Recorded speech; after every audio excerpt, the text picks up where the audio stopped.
Welcome everyone to Losing a Child to Overdose drove these parents to fight for more humane drug laws. Um, we are really, really honored to have three brilliant panelists with us today who are able to draw on both lived experience and subject expertise and working in policy to sort of bring the reality of lived experience together with the impact it makes on the lives of all of us, our loved ones, our communities. So before we jump in, just a little bit of background. In the past decade, we've all watched overdose deaths in the United States skyrocket to record levels, even though we've recently seen a reduction, which is really hopeful and promising. That doesn't mean in any way that it's time to stop pushing for humane drug laws, for life-saving, evidence-based drug laws. Most of these overdose deaths have been driven by fentanyl and other synthetic opioids in the past 10 years. This has really brought the issue of overdose and drug policy squarely into the realm of public and mainstream media, right? It's led to the rise of some fear-based, often divisive narratives. And while many of these narratives are driven by good intentions, right? All of us want to keep our communities as safe as possible. All of us want to keep our loved ones as safe, as healthy, and as alive as possible. Nonetheless, narratives like this can perpetuate stigma, and they've been used to prevent the adoption of health-oriented policies such as harm reduction, often in favor of punitive approaches. So today, we're speaking with panelists who have really special and important perspectives on this intersection. Their own journeys of losing a loved one to overdose have led them to fight for drug policies that are both compassionate and evidence-based. Amy Dunkel, Sarah Cooper, and Tammy Olt have harnessed their grief to advocate for harm reduction rather than criminalization and abstinence-only approaches. We're going to talk to them today about those journeys, the lessons they've learned about drug use and stigma and how that affects policy, and why they're such strong supporters of harm reduction and other demand-side approaches to combating the overdose crisis. So I'll give you a really brief overview of who these great folks are, but I want to leave most of the detail sharing and intros in their hands. They can do it much better than I can. Amy Dunkel is on the board of directors for Broken No More and Grief Recovery After a Substance Passing, also known as GRASP. She's also the executive director of the Solace Foundation of Orange County. Tammy Olt is an obstetrician gynecologist, founder of the Jolt Foundation, executive director of GRASP Broken No More, and medical director of naloxone programs at 20 Illinois law enforcement departments. And finally, Sarah Cooper is a board-certified psychiatric mental health nurse practitioner, the owner of Inner Balance Healthcare, a member of Broken No More and GRASP, and a workforce education and committee member with the AGAPE Network. So I don't want to take any more time away from these women's voices. So I'm just going to start out by chatting with them a little bit about what brought you to do this work. So let's maybe start with Tammy. Can you share with us a little bit about what led you to become an advocate for changing drug laws in the United States? Sure. So in 2012, my son Josh, who was 16 at the time, a sophomore in high school, died of a heroin overdose. I didn't know he was using drugs. We had no chance to get him help, to provide any interventions. He overdosed in our house and died on the way to the hospital when they lost his heartbeat. And so I'm a physician and I'm a fixer. I always believe there's, when there's a problem, there's going to be a way. There's got to be something we could do. Well, death is the one thing. There's no do-overs. There's no going back. And so I just started trying to figure out what happened to my son and what I could do to make a difference. It was really my way of surviving the death of a child which any of you that are on here have been through, know it's unimaginable. It's horrific. And I didn't really know at that time whether I would make it through. I was absolutely devastated, as was my whole family. So one of the first things I came upon was the term harm reduction, which even as a physician, I didn't know what that was. I'd never heard of it. And once I understood what it was, I'm like, well, yeah, we use that all the time in medicine, right? What can we do to reduce the harms of, oh, diabetes, of heart disease? It made perfect sense to me. And when we started Jolt Foundation, which is named after my son, Joshua Olt, we named it Jolt Foundation for Harm Reduction and Overdose Awareness, because I knew I wanted to push for harm reduction. And so I began learning, listening to people who had done the work for years, which is what I'd recommend to anybody who tries to get into this, is get a mentor and sit back and listen, because I knew nothing about any of this. And so I kind of come at this from an interesting perspective. I had lived with someone very close to me, and I'm not going to say who because that's their story to tell and they're still alive, who was addicted to opiates, and that was not my son. And I didn't bother to get any information or to try and help them. I just said, you need to stop, and put ultimatums, and didn't know any of what I know now. And then I come at this as a grieving mom. I now come at this as a physician who treats people with substance use disorder. So I'm actively engaged with people who use drugs, are in recovery.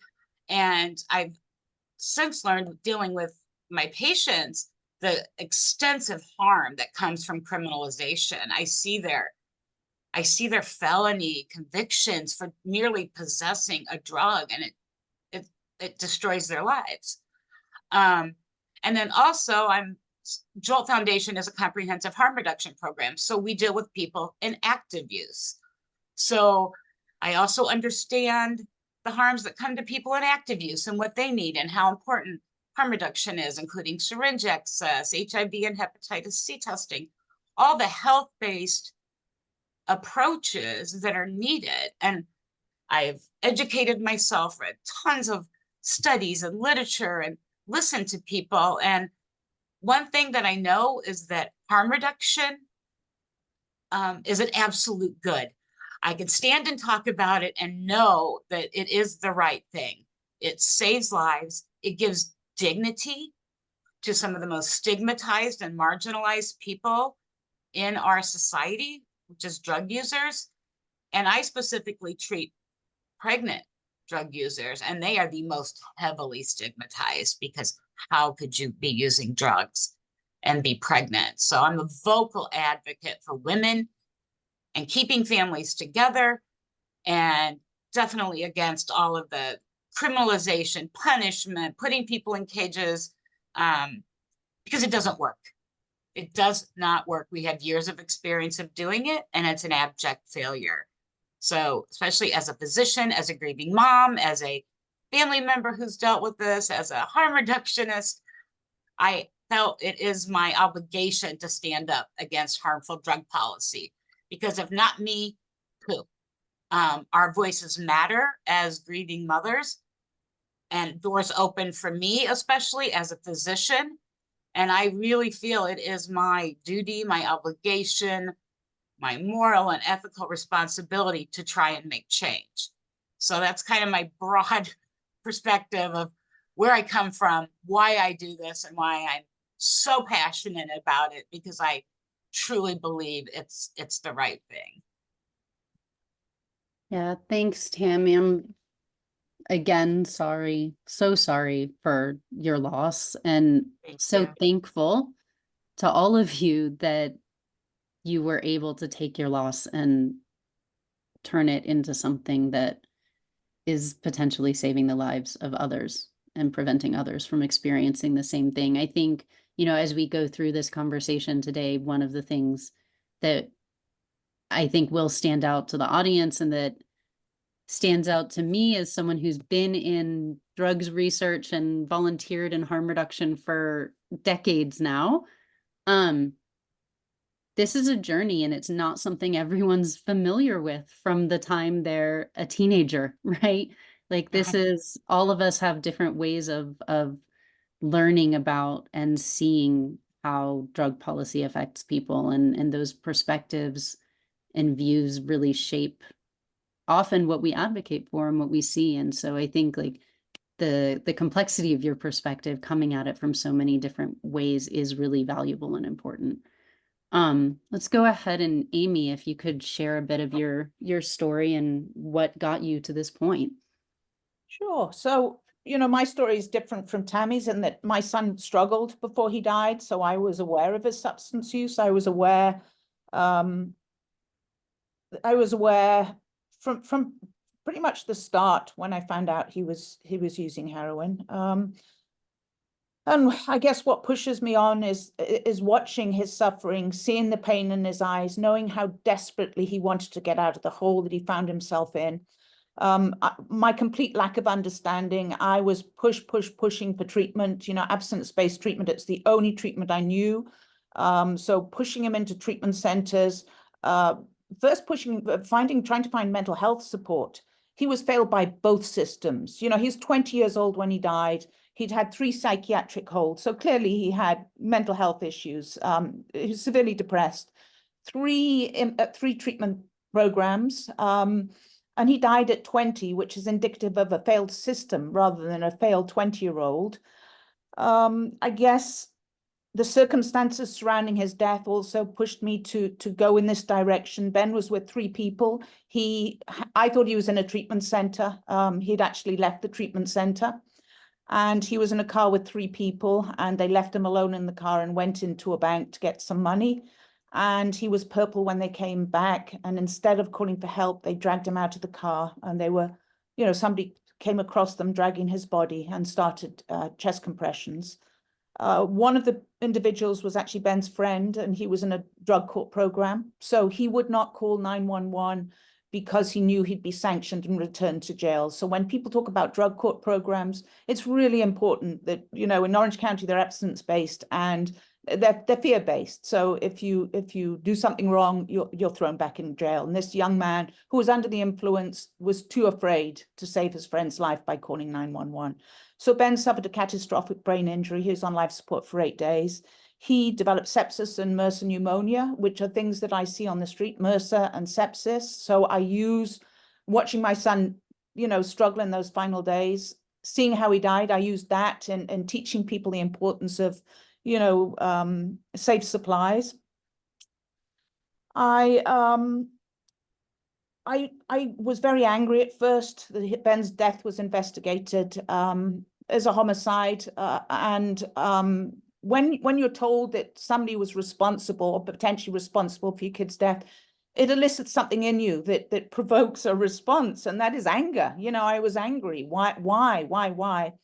But then the anger, over time, the anger went, and I decided to focus instead on how the outcome could have been different. So I started an naloxone distribution program, the first one in my county. Nobody had naloxone. I was fortunate enough to partner with a needle exchange, so I was working at the ground level, and I learned everything I know about harm reduction from the ground up, and it was the most beautiful thing. To have people who were struggling, who had never had naloxone in their hands, come to you with that eyes downcast, and you train them, and that they make eye contact, and you develop these relationships. And when you're at a syringe access program, they come back, and you develop and you take reports on who overdosed, who was with them. And you learn that people who supply drugs are often their friends, their family. They use drugs together, and you learn that that is a harm reduction approach. We want people to use together. We want them to stagger their use. So there's always somebody there to call 911 and administer the naloxone. I learned when the needle exchange shut, the devastation of not having access to clean supplies. People who worked with me developed endocarditis, people I cared deeply about. People died. I saw the most horrific infections. There was a spike in HIV, and it just demonstrated the importance of this compassionate approach, and it filled my heart. I mean, it's like a gift from Ben. all the things I didn't know. It was like an act of atonement. It was forgiving myself for all I didn't know by doing and learning everything I possibly could. And when the syringe program was shut down by the county, I bought all the supplies myself. I took to the streets. I sat with people who use substances and told them how to use safely. You know, somebody who's never injected a substance in her life was able to help people prevent infections and just by teaching them how to use more safely. And honestly, now homelessness, experiencing homelessness has been criminalized in this county. There's no access to safe supplies. So the only thing I'm left with is to fight. And I fight hard because I have all this knowledge that I've acquired. And it's the only thing I know what to do. You know, the only thing I know is to fight for the people who suffer so much. And I come at it from the perspective that at first I didn't understand. I would have not been understanding. I would have been more of a punitive person, but through experience, I've learned, you know, my heart has softened and I fight for the other side now, for Ben. Thanks for that, Amy. I mean, this is, as we go through this, right, it's, for me, every time I hear your stories, I'm affected again, and cannot be more thankful to you for sharing them. I think one of the things that stands out, Amy, when you're talking, right, is how complicated these situations are. And a lot of the narratives we hear are this very like the bad dealer who provided it, right? But as you brought up, people are Black often and using white. with friends. We also see that abstinence-based recovery can be a risk for overdose death because Huge. people lose tolerance because so if they have a relapse, if there's shame and stigma around using again, they might be more likely to use alone.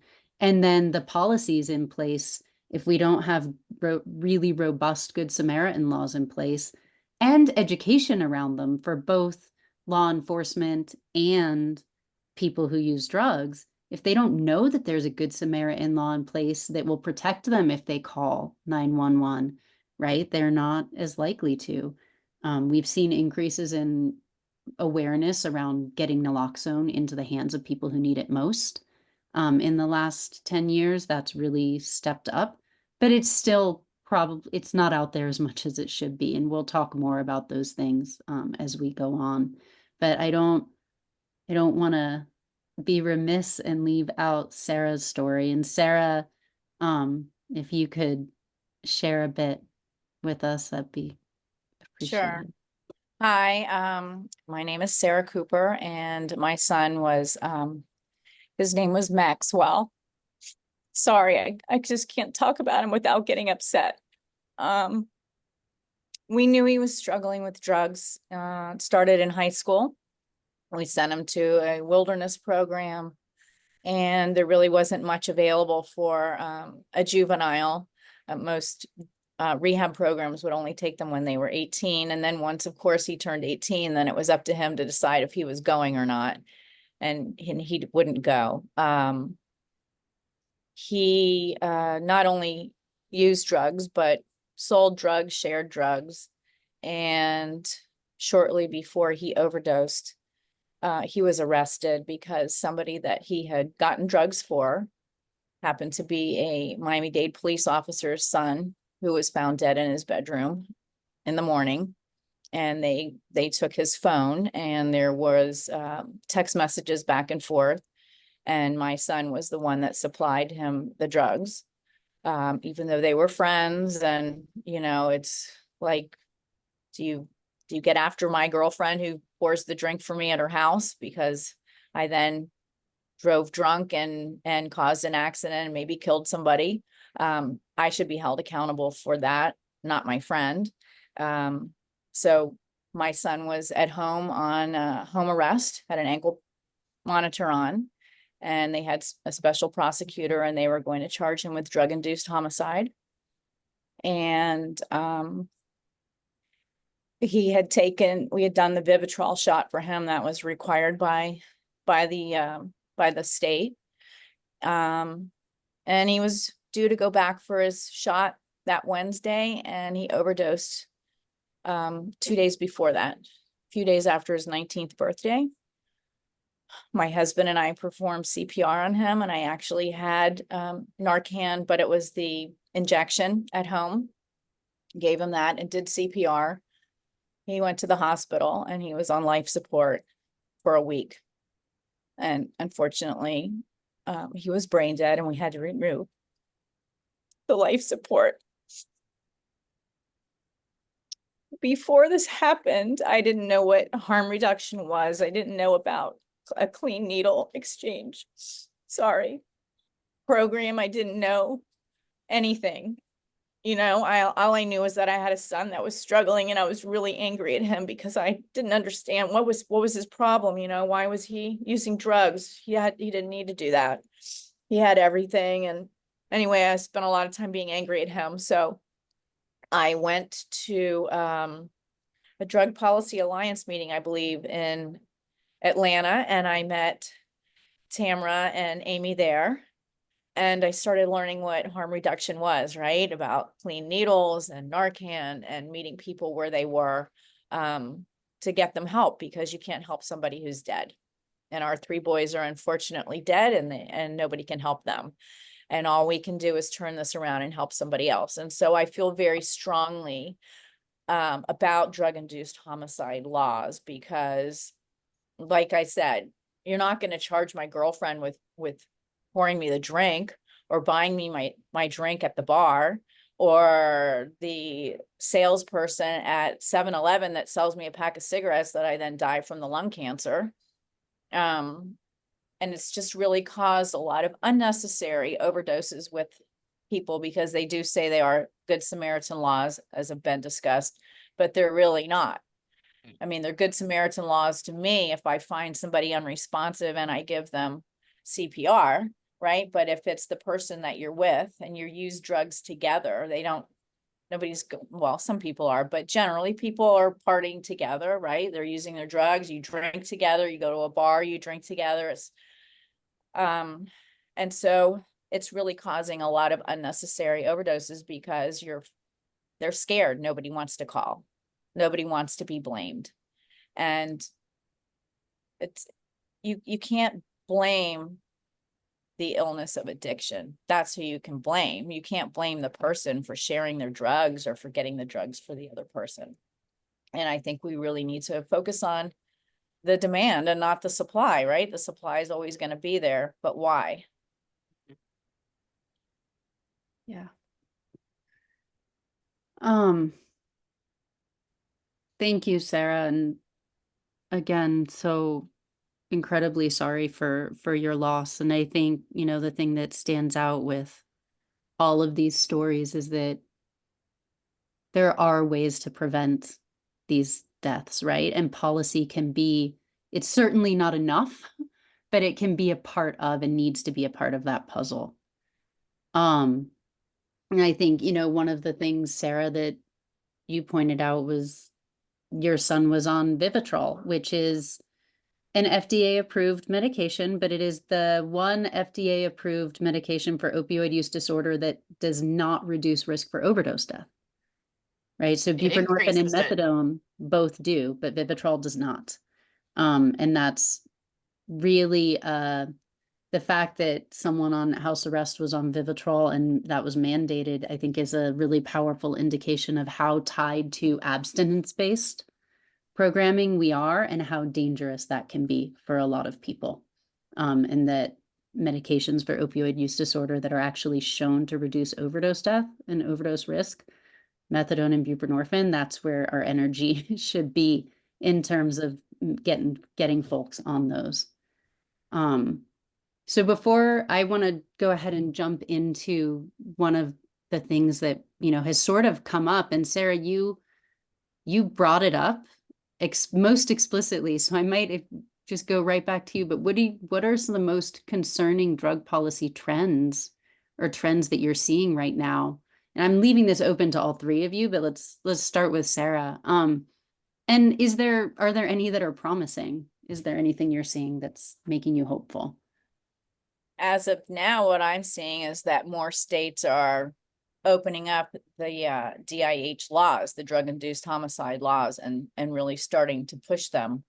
I don't know what happened before I got involved, because it's typical, like you don't know anything about breast cancer until you have it, or your family member is diabetic. So I didn't really know too much about this until it happened to me, unfortunately. But what I have seen is the trend is that more states are enacting drug-induced homicide laws. They're getting more on the bandwagon. There's more people of saying that their child is being poisoned by fentanyl, right? And so then you the that got poisoned, the innocent victim.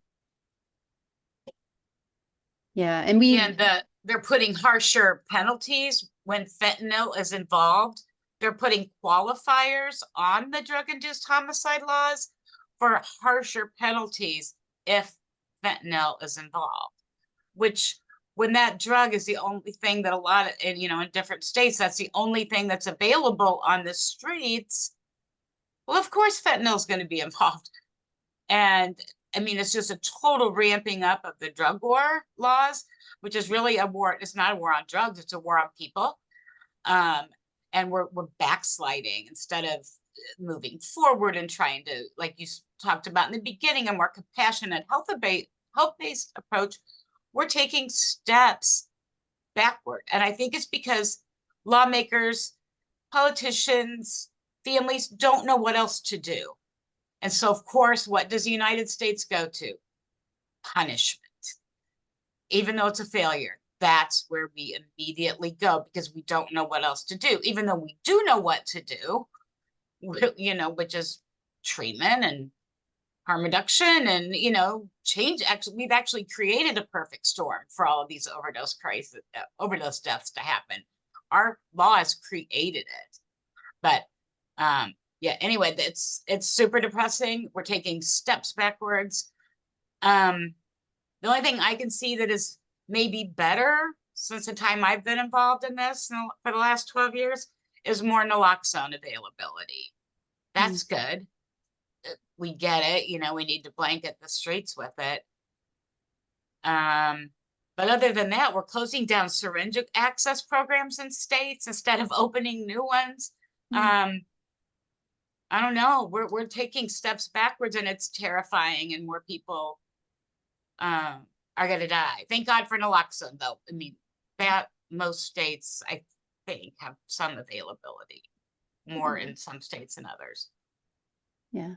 No, and more naloxone is great, and having over-the-counter status is a great piece of all of this. But as you bring up, right, like losing those syringe service programs, that's the way a lot of people access naloxone. And so we can make naloxone more technically accessible, but if we're shutting down the route for most people to get it, that becomes highly problematic. Did you want to add anything, Amy? Or Sure. I mean, more naloxone, yes, but more naloxone in the right places. I think we are actually failing there, you know, because it needs, the most important thing is it's in the hands of people who use substances. Our big problem here, obviously drug-induced homicide is a problem, is treatment mandated felony. So Proposition 36 is probably going to pass here. And what that means is on your third drug offense, the first two will be misdemeanors. On the third one, and it's for any hard drug, you will be given the choice of going into treatment, which didn't work for my son. He died because his tolerance was reduced because he was forced into treatment.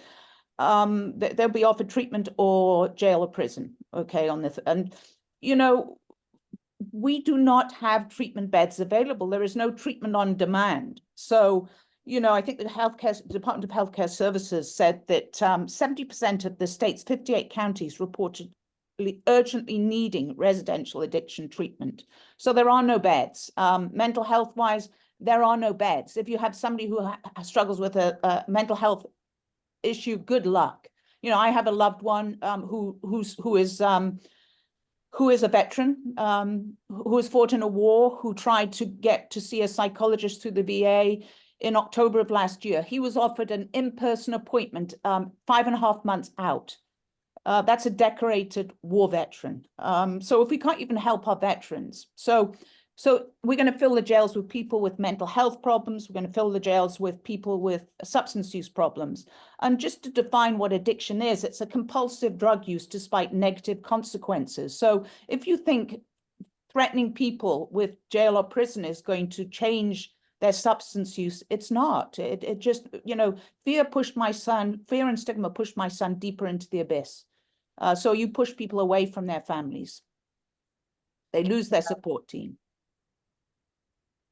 I think that's, this is a sort of perfect transition into the next phase of this, which is to sort of take a step back, right? And we've identified some of these criminalization-oriented policies as deeply problematic. But I want to talk a little bit about some of the narratives that we hear that underpin a lot of the policy, right? And this next question actually ties right in with a question that came up in our Q&A, which is about this idea of people who die of an overdose versus people who die from a fentanyl poisoning.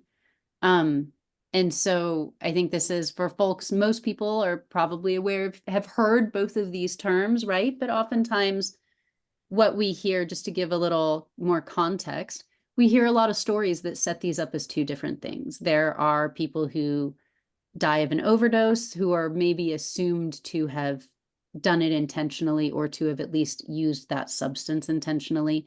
And then there's the idea of a fentanyl poisoning, right? And it's a complicated question, and one that we chatted a little bit about before we started this panel, right? Because arguably the whole supply is toxic right now. So anyone, whether they have been using opioids for 30, 40 years, or are a teenager experimenting with illicit non-prescription pills for the very first time, right? They don't know what's in their supply.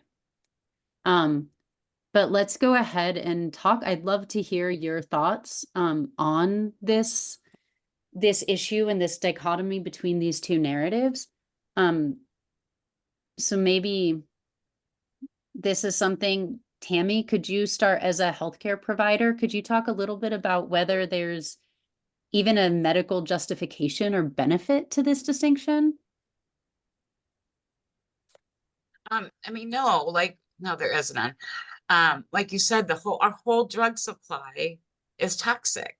Nobody knows what they're getting. You inject, a bag of heroin, which heroin doesn't really exist anymore. It's mostly fentanyl.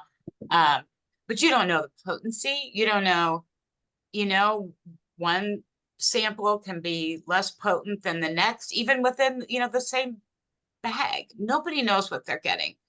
We've seen people buying Xanax on the street. It's not Xanny bars anymore.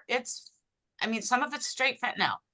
And they mimic prescription medication. So people can sometimes tell the difference, but a lot of times not. You have no way to know when you're buying off a black market that is uncontrolled, which it's always been. You don't know what you're getting. No one intentionally wants to use these drugs and die. And the term, yes, I agree, our supply is poison. That it is, because we don't know what's in it. It's deadly right now. But when somebody says my child was poisoned, that implies there was a poisoner, that somebody intentionally poisoned them.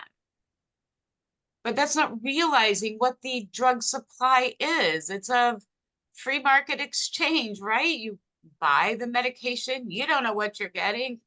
People don't always know what they're selling either. And you use that drug.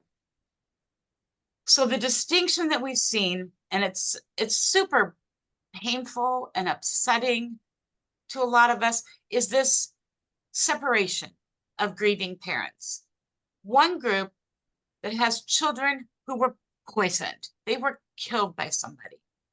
and other ones like me and Sarah and Amy and a whole bunch of other people whose children used drugs and overdosed and died. Well, they're in a different, they caused that themselves. And this other group is portrayed as innocents, who were preyed upon by the horrible drug sellers, when we know that's not how this works. It's often you're buying from a friend, your spouse is using together, significant others. Nobody's trying to kill anybody. It's just we have an unregulated supply. So there really is no distinction as much as people want to create it. And I think there's some benefit to grieving families when they say their child was poisoned. It kind of leaves them in a group without any responsibility for their actions, for their family. And believe me, no one deserves to die. And that is not what I'm saying. But to create this separation, it's unfair, it's stigmatizing, it's creating super harmful drug policy. And all it's going to lead to is more death. If I thought any of this stuff would help and it would decrease the dying, I would be all for it, but it's not. It's harmful and it's divisive. And we actually see law enforcement, the DEA, preying on grieving parents. They get to them before we do, and we can help explain, help them understand what has happened. And then they jump on this people standing up for Proposition 36 or a multitude of other harmful drug laws that are trying to be passed throughout this country. So our mission is to educate in a gentle and kind way, because we know I wanted everyone to pay when Josh died, okay? I wanted the person who sold him to go to jail. I wanted drug-induced homicide because I didn't understand. But if we take time to learn and understand the drug market, because I don't know, I'm not a drug user. I didn't understand how it works. But when you do understand, I believe that's where compassion and empathy and advocating for positive change comes from that. So our mission is to really stop this division, and all of us pool together to advocate together for things that will save our loved ones. Yeah, thanks for that. And I think, one of the things that comes up with this, right, is that notion of blame and that narrative of blame that comes up and becomes so important. Because it is hard.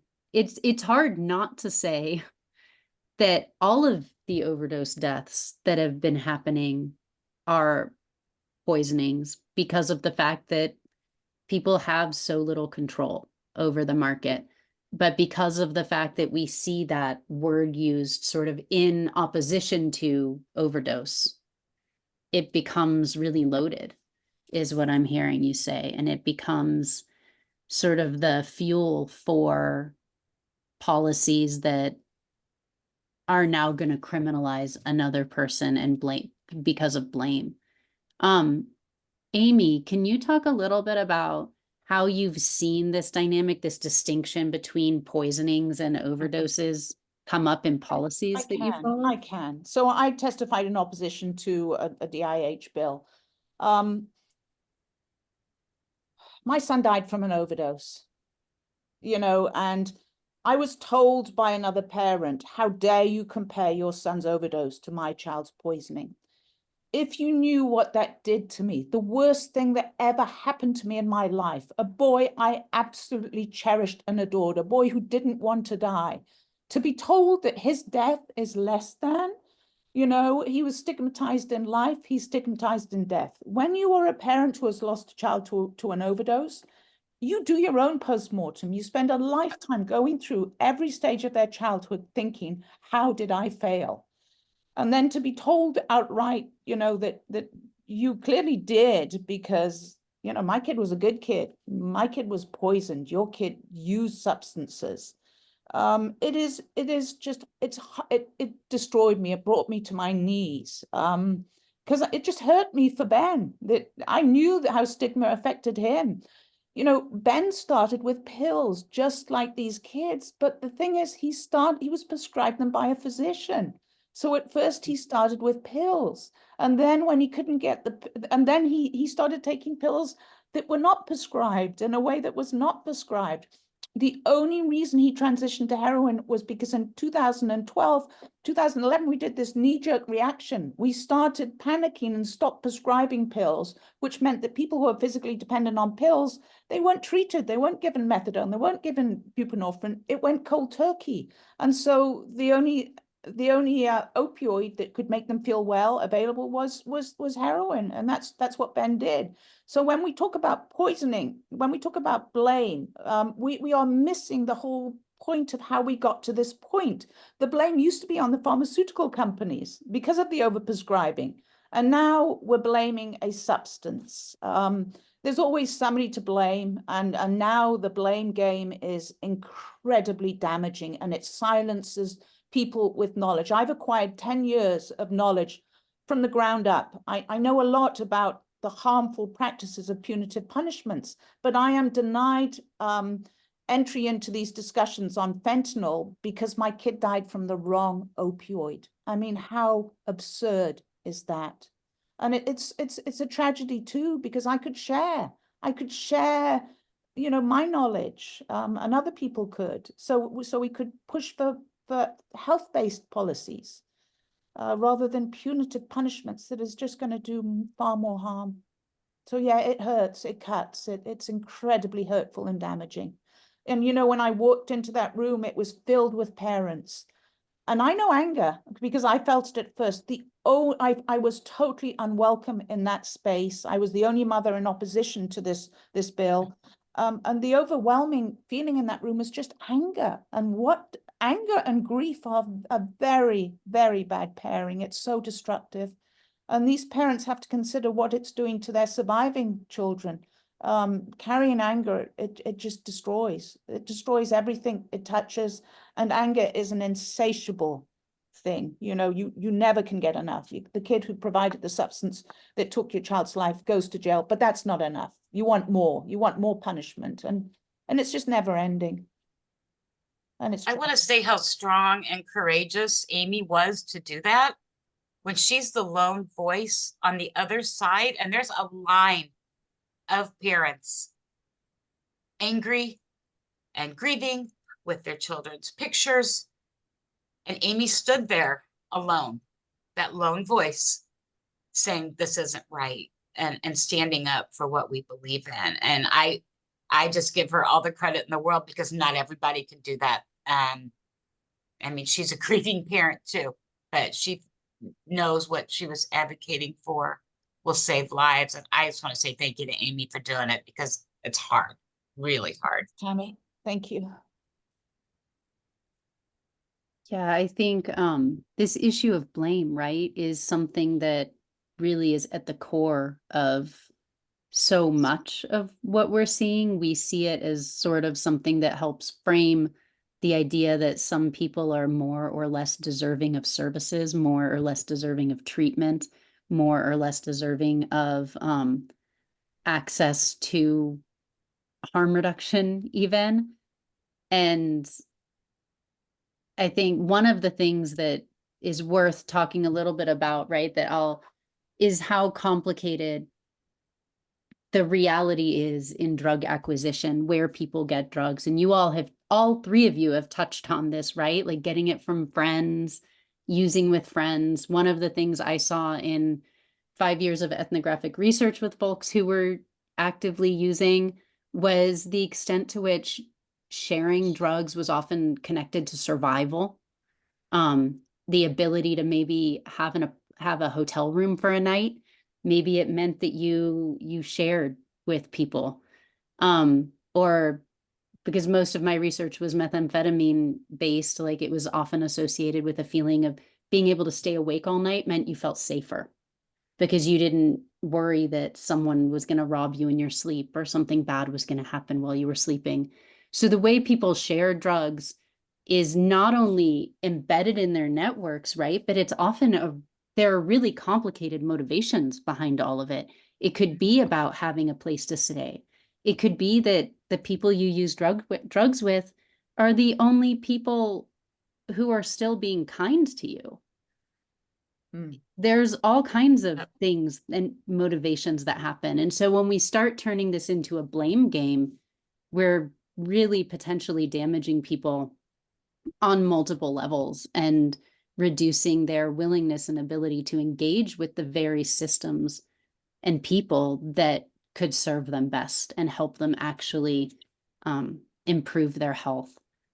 I want to recognize we're starting to get toward the end, but one of the things on this issue of blame that I do want to talk about and that we've highlighted is the fact that we see and hear from parents who've lost children who have really advocated a lot for these harsher, more blame-oriented drug laws. And you all have managed to move in a different direction. And I'd really like to hear briefly from each of you about, we've all in our conversations, I know none of you are coming at this from an approach of like, these are terrible parents, right? Or terrible people for going this direction. But what do you think like were one or two things that helped shift you and helped move you in this direction toward harm reduction and more evidence-based policy versus punitive approaches? Sarah, do you think maybe you could start us off with that one? Sure.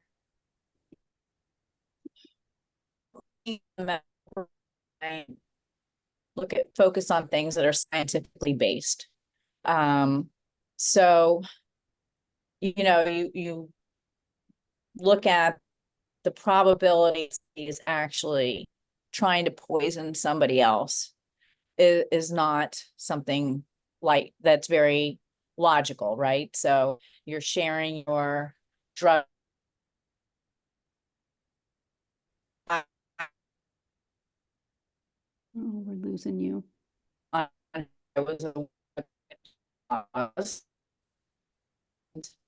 was against them. I was against them before he died and after he died because I knew that my son knew any malintent. Okay, I think Sarah's connection issues finally overtook her for now.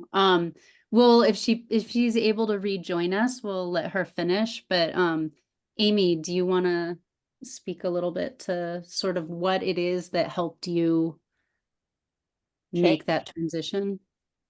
I can say it was a person. Shortly after Ben died, 6 months after Ben died, I was invited to meet somebody called Richard Moore. And he lives in Northern Ireland, and he was shot by a British soldier during the Troubles in Northern Ireland between the eyes, and he was blinded. And Richard forgave the soldier who shot him. And he met Ben 6 months before Ben died, and he invited me to Northern Ireland 6 months after Ben died. And he spoke to me about forgiveness and how he forgave Charles the soldier. I met Charles the soldier too.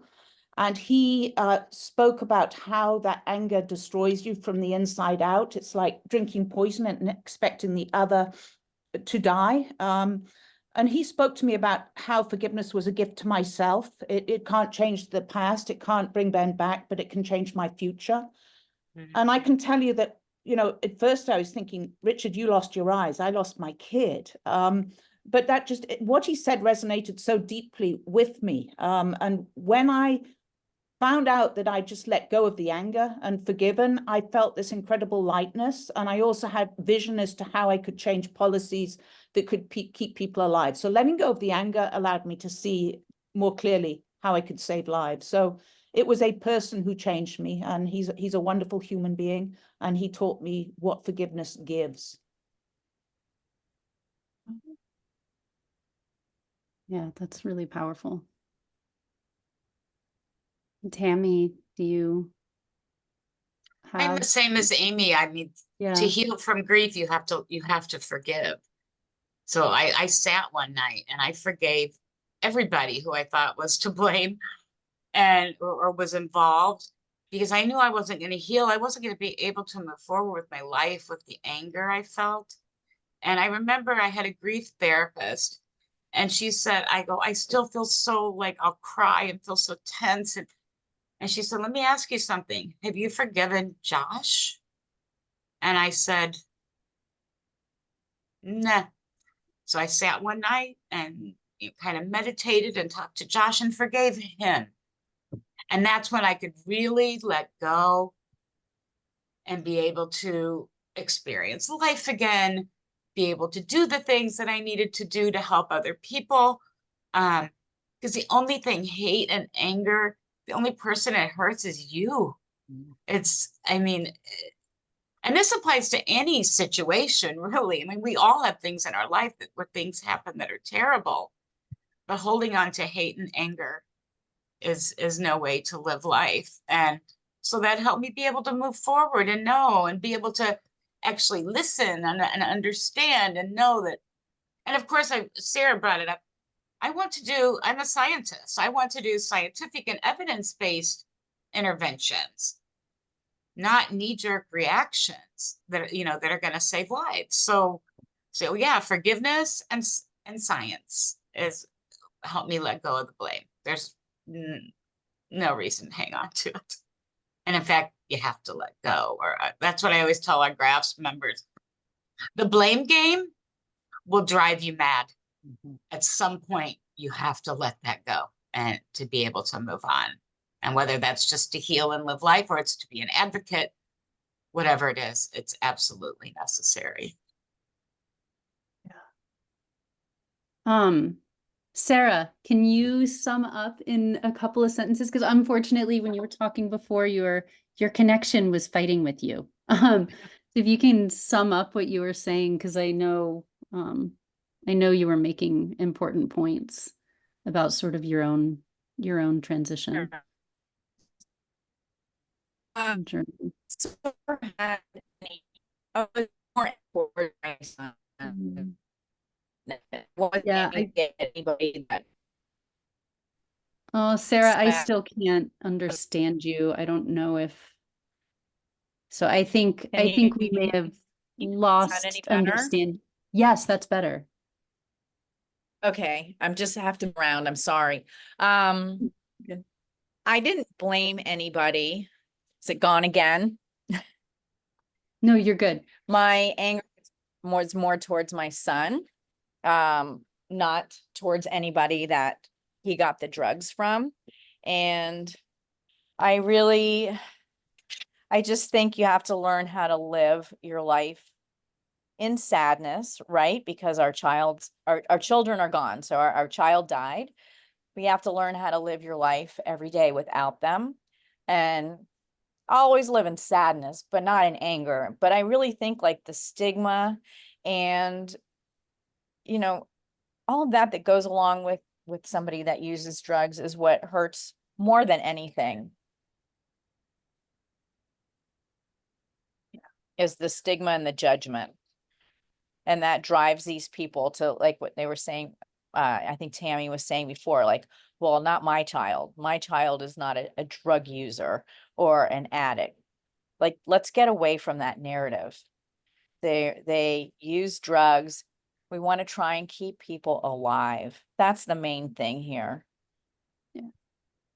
Yeah.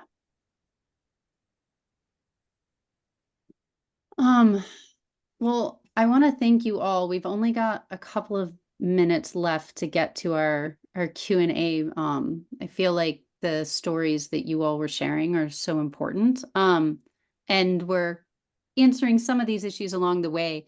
Really quickly, we've got one question about whether Broken No More works specifically with state advocates to change some of these laws. Yes. So can someone just find their Broken No More chapter? So example, in Wisconsin, they're working on a better Good Samaritan law.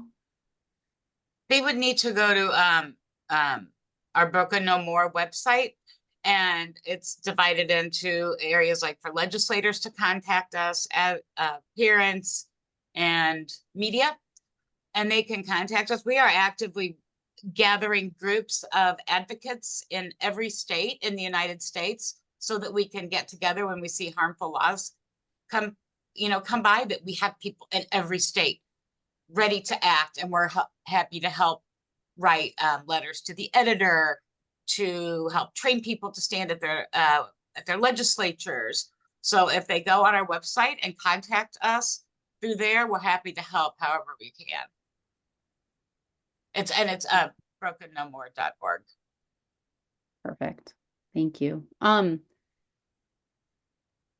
then do we think, I mean, so we've touched a little bit on some of this, but is there anything specific, right, that has driven some of the backward steps? Do we think it's just it's the stigma? Is it these narratives? Is there something else, or people just not as convinced by data and science as the three of you have been? Do you think there's something going on with that? Well, I said it earlier. I don't think they don't know what else to do. And they are actively ignoring the science. I mean, Amy, wasn't there some governor or some senator that, or maybe a mayor, that shut down the syringe exchange, saying they were harmful and it encouraged drug use and all this nonsense that there's zero data to support? And so it's also willful ignorance and stigma. Yes, it's people have their biased opinions on drug use, and they can't move past it to actually look at real data. I mean, we're going backwards as a nation on so much, and this is caught up in it, right? We're banning books, we're burning books, we're taking away women's rights, and we're going backwards on this whole, we're going backwards on the war on drugs. We're going forward on the war on drugs right now. It's ramped up. And I think it's important to mention, all three of us, we could have gone the wrong path, you know, and until it happens to you, until you see the pain in your child's eye, until you see how appalling the policies are, appalling how the mental health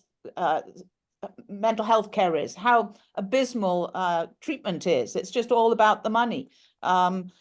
You couldn't possibly understand. I mean, I have learned through doing, and you know, it's very hard to educate somebody when there is so much stigma around substance use. You are silenced, and you're particularly silenced if you're told your kid's life mattered less than somebody else's because your kid had a substance use problem and their kid was poisoned to death.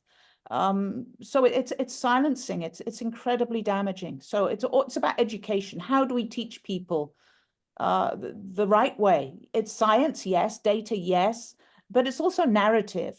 And the narratives are being silenced by the stigma. So it's this awful, you know, loop. It is about the silence and the stigma involved, because when my son died, my mother-in-law said, well, what are you going to tell people? And I said, I'm going to tell them the truth. And she said, well, I'm going to tell them he died of a heart attack. And that still happens.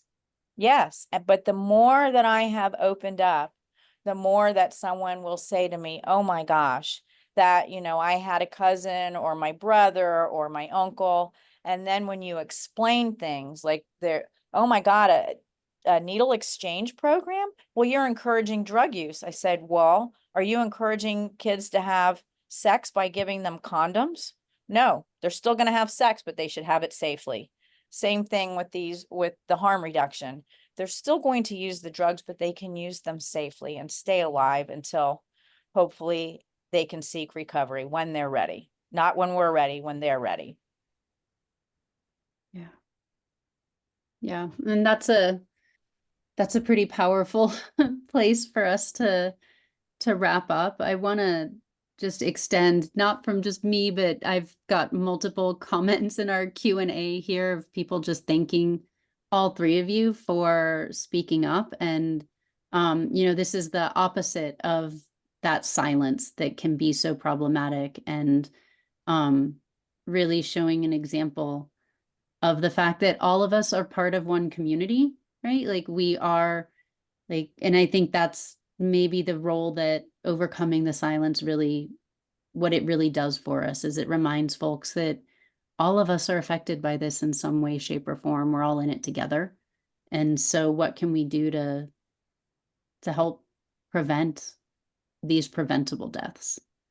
Again, I just extend my heartfelt condolences for all of your losses and my deep, deep gratitude to all three of you for taking the time and sharing your stories with us today, and for the amazing work that you do and your bravery in talking about it and trying to change these laws.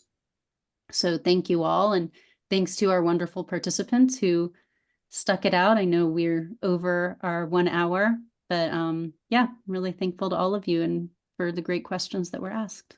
Thank you, Stacey, for making it Thank you possible. for having us, and we won't be quiet. We won't stop. Can't be silent. I know. No. May I just say that we're losing an entire generation, and you don't know what great people we are losing. You don't know what these people could have become had they had the opportunity.